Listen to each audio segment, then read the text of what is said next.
Welcome to the Pocket. My name is Scooter, and here for you guys today, I got my Week 15 reaction to the Giants' blowout loss at home to the Baltimore Ravens, 35 to 14.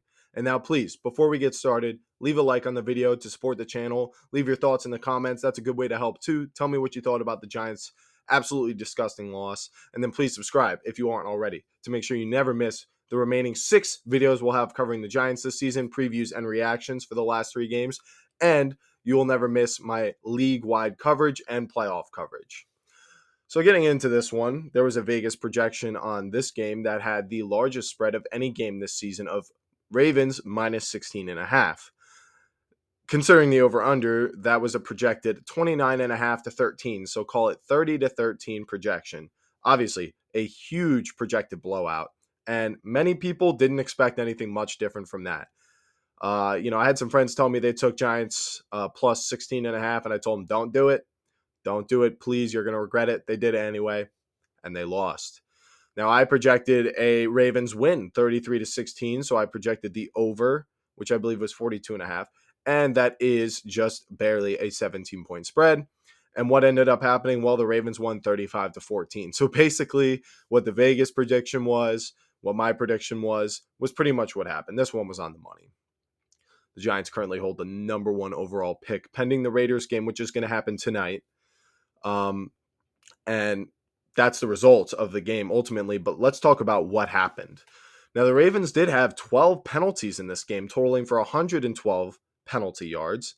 And they fumbled, I believe it was the second play from scrimmage. So there were actually some things that could have led you to believe, oh, maybe the Giants were going to stick around. But much like I said in my preview, we might get a quarter, we might get a play, a drive, or even a half of hanging around with this Ravens team. But it's just a matter of time before they start lighting us up. And Lamar Jackson wasted no time. Our defense against him, we were 9 for 11, or while they were 9 for 11 converting on third down. Lamar Jackson had an incredible game. He had 5 touchdown passes, 2 of which were to Rashad Bateman. One was to Mark Andrews, one was to Justice Hill, and one was, I believe it's Devontae Walker. He caught a touchdown. Lamar was 21 completions for 25 attempts for 290 yards. Holy smokes, that's over 10 yards a catch. I believe it was 13.8 yards per catch. Oh my goodness. And he was also 6 for 65 on the ground. Derrick Henry, the other X factor of this Ravens offense, only had 14 carries in this game, surprisingly, and he had 67 yards on the ground. Now, that is a pretty good yards per carry of 4.8, but we did allow no rushing touchdowns to him. So seems to me like we sold out to stop the run in this game. Derrick Henry mainly. Lamar, he still had, some of those runs are scrambles and whatnot. So obviously he's going to get like 10 yards per carry. But it seems like we sold out to stop the run, succeeded at that, but you paid for it. What did I say in my preview? You can load the box against this Ravens team and stop this run game, but that just leaves you exposed to these deep passes. And you know what? It seemed like every single touchdown pass that Lamar threw was like 15 yards or more. So go figure that, the one time I'm like pretty much hitting the nail on the head, it's against the Giants. It's not in their favor, but whatever. Like I said, I kind of saw this game playing out this way.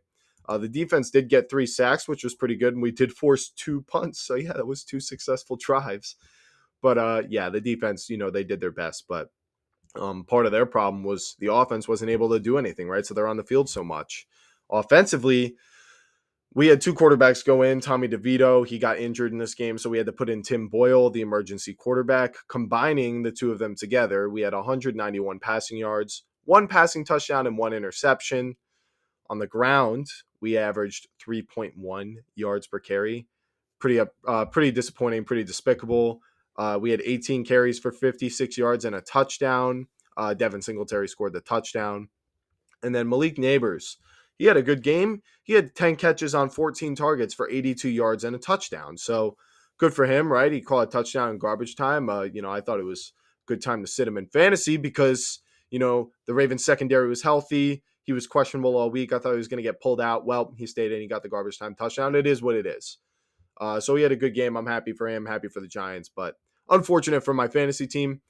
Other than that, there were no other Giants with more than 4 catches for 38 yards. So yeah, pretty despicable offense from the Giants. I don't think anyone was expecting them to have a good offensive day, but it is what it is. Special teams, we made both extra points, yada yada yada, to be expected. Jamie Gillian was okay. I mean, I think he averaged like 38 yards per punt, whatever.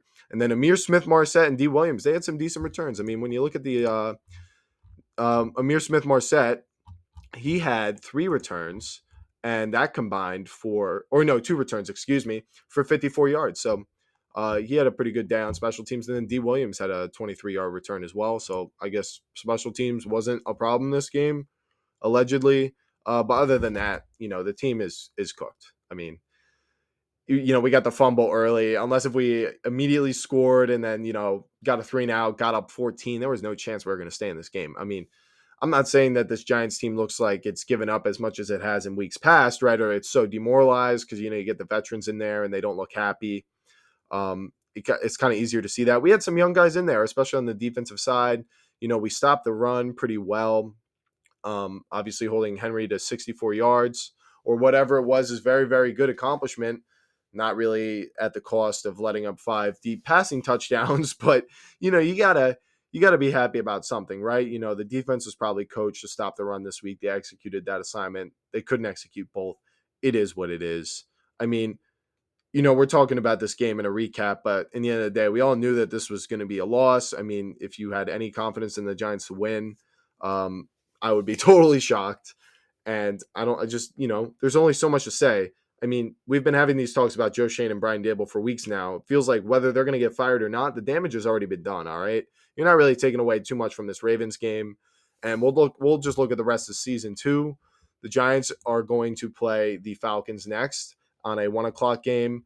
They will play the Colts the following week, to be determined when that is going to be. And then they will play the Eagles the last week of the season. So the Eagles is going to be a loss, even if we play against their backups. They're going to be fighting for the 1 seed anyway, so pretty sure they're going to be hungry to get it.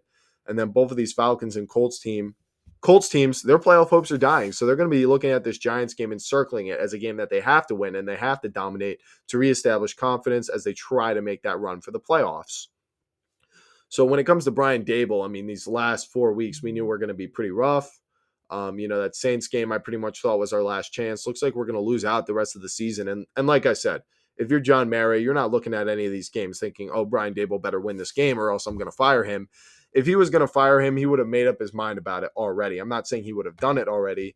He'll do it at the end of the season, but he would have made up his mind already. So we'll see when it comes to Brian Dable and Joe Shane. I think if you are going to fire any one of them, fire both of them, right? They were a package deal.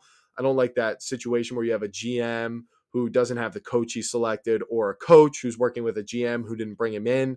Creates this weird dynamic, and then you're picking a quarterback, and yeah, hopefully it's with the GM.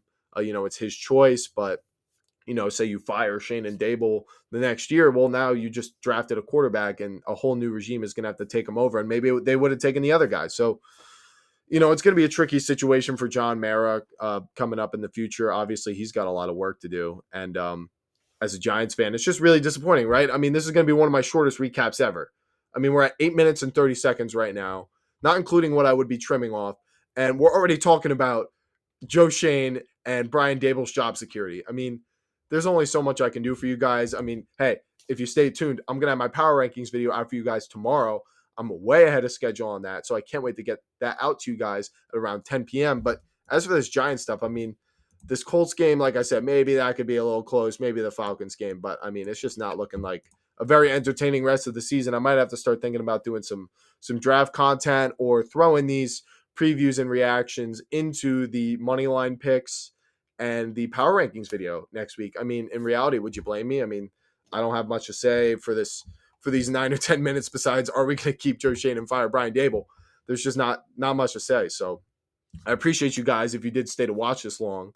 I'm going to have, like I said, that power rankings video next week. Moneyline picks, and I guess the Giants preview will be thrown into that. Is going to be coming out on Friday. And after that, it's just going to be enjoying football for the rest of the week. And we only got 3 weeks left until the playoffs. I'm very excited for that. But also, I'm excited for Giants draft season, right? We're finally going to know what draft pick we have. by the end of this regular season. And then I can finally start posting some content like that for you guys about, this year's quarterback class, maybe the draft class as a whole, what we should do in the draft. It's going to be a good time. As Giants fans, we love draft seasons. If you did enjoy the video, please leave a like and tell me in the comments what you thought about this video. And what do you think? Should I combine these videos with the Moneyline picks and the power rankings video? Let me know in the comments. And if you aren't already, please subscribe. And I'll see you in the next one. Peace out, Giants fans.